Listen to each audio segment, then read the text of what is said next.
Hey guys, what's up? Himanshu here, and this is Asus Vivobook Ultra K14, and this is the latest one from the Asus Vivobook series with Intel 11th generation processors, and it seems to be a very good option under 45,000 rupees of budget and in a lightweight daily use kind of category. So let's quickly unbox it and check out if it is the one for you or not.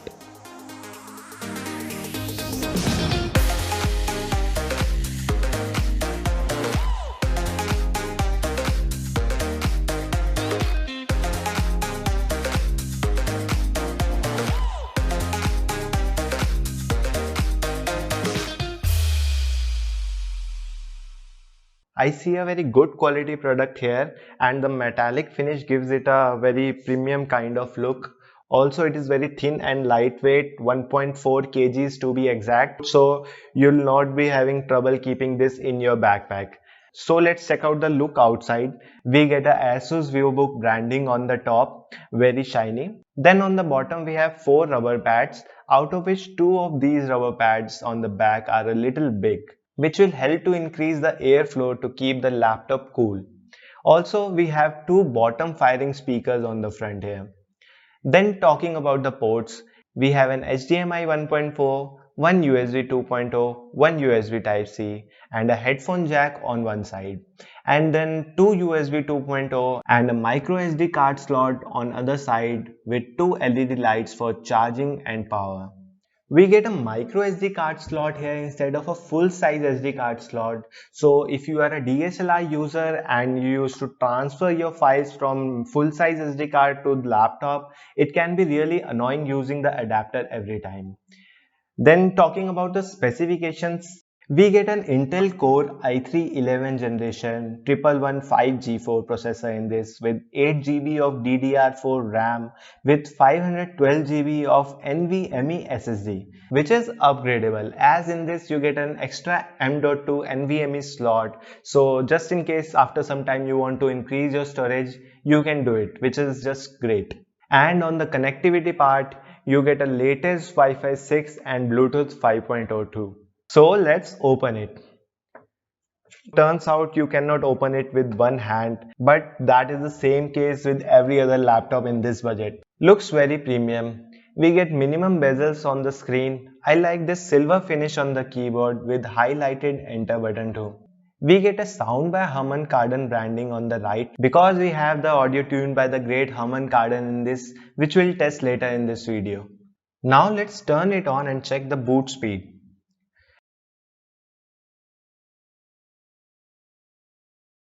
Well, it opened very quickly, that's a good thing. We also get a Windows Hello fingerprint option in this with a fingerprint sensor sitting on the top of the touchpad, which is nicely placed and very fast too. So no issues here. Talking about the touchpad, it has a polycarbonate kind of finish here on the top, which gives a glass-like feel to it. It feels very premium. Next, moving to the display, we get a 14-inch Full HD anti-glare display here with 250 nits of brightness and with an NTSC 45% color gamut. It is basically a TN panel, and with this color gamut, you will see that on Amazon it is written that it has an IPS level display. Not IPS, just an IPS level display, and that is just a marketing gimmick. Don't fall for it. Still, the quality of display is not bad, viewing angles and contrast are good, and it is bright enough that you can see everything easily even in the outdoors. So you will definitely enjoy watching your favorite shows and movies on this. But I'll not recommend it for graphic designing or the photo or video editing, as the colors are not that accurate.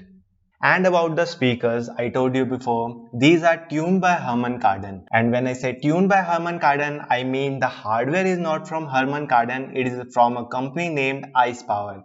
And the audio quality is little bit tweaked by the Harman Kardon to improve it. Let me try to give you a whole audio video experience from this.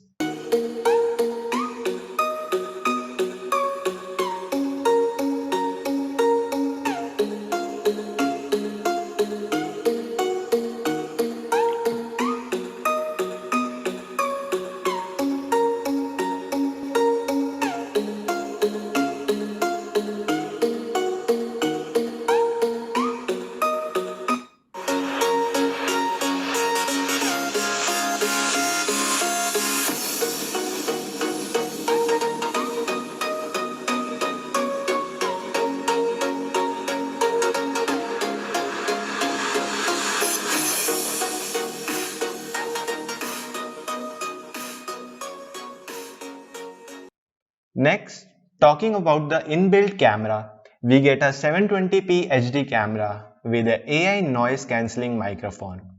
So this is an video and audio sample directly from the laptop, so you get an idea of what kind of quality you are gonna get on your Google Meet calls or Zoom meeting. Now moving to the keyboard. The keys have proper spacing in between and the travel distance is also pretty good, which improves the typing experience. And yes, it is a backlit keyboard with 3 levels of brightness adjustment. Then I noticed on the function keys we get some extra features like direct button to take a screenshot or lock the laptop. We also get a quick shortcut which is function key plus escape button to switch between the function keys and hotkeys mode. One issue I noticed that after a long usage, the keyboard area becomes a little hot, which may become uncomfortable sometimes. Software wise, we get Windows 10 Home along with the Microsoft Office 2019 Home and Student Edition. And we get some pre-installed software from Asus too, like My Asus, which provides some customization like limiting the max battery level, boosting the fan performance, enabling the AI noise cancellation in microphone and speaker, optimizing the color and gamma level of the screen, and some connectivity options like prioritizing the network bandwidth for some specific tasks. These kind of extra softwares from the band are always good to have in a laptop so that you can change things according to your specific use. So coming to the conclusion here, we get a good build quality, nice screen, great touchpad with fingerprint sensor, and a good quality keyboard with decent camera and AI noise cancelling microphone for your video calls. The only downside is that after a long usage of 3 to 4 hours, it starts to heat up a little, which can be felt on the palm rest and keyboard too. And one more thing that the 8 GB of RAM we get here is soldered on board, so you cannot upgrade it to 16 GB if you want. But if you want it for normal daily tasks like making a presentation or web surfing, you won't need the RAM more than 8 GB. So overall, if you want a laptop for photo or video editing or even gaming, this is not the one for you. But if you want a laptop for your daily life tasks like using Microsoft Office, video calls, web surfing, or even watching movies and web series, you can definitely go for this one. Let me know in the comments below if you like this laptop or not. Also subscribe to the channel for more tech videos like this. See you in the next one.